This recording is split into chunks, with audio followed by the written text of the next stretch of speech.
ገና ሮብና አርብ ቀን ሲውል ስጋ ይበላል የምትሉ ሰዎች በደንብ አድርጋችሁ አዳምጡኝ።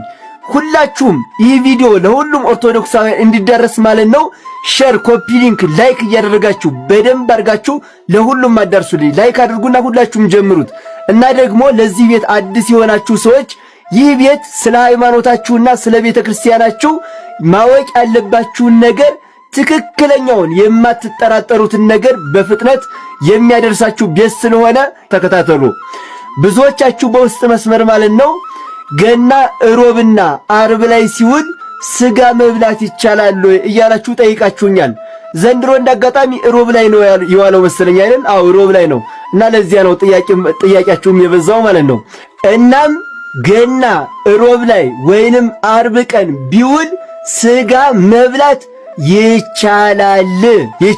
ስለዚህ ይቻላል ያላችሁ ሰዎች ትክክል ናችሁ። እናም ገና እንደው ሮብ ላይ ነው የዋለው አርብ ቀን ምናምን እያላችሁ እንዳትሳቀቁ።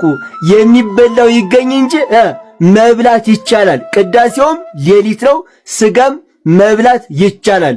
በዚህ ቤት መጠራጠር አይፈቀድም። እሺ ሁላችሁም እስኪ ለበዓለ ልደት በሰላም አድርሰኝ እያላችሁ ጻፉልኝ ኮሜንት ላይ።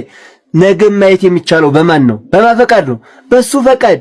ስለዚህ ገና መድረስ የምንችለው በማፈቃድ ነው፣ በሱ ፈቃድ ነው። ስለዚህ ሁላችሁም ኮሜንት ላይ ለበዓለ ልደት አምላኬ ሆይ በሰላም አድርሰኝ እያላችሁ ጻፉልኝ። ደግሞ የምታሳዩኝ ፍቅር ምን አይነት ፍቅር ነው?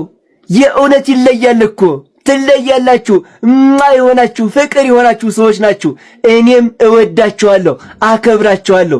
እንዳከበራችሁኝ እንደወደዳችሁኝ እግዚአብሔር አብዝቶ ያክብርልኝ የእውነት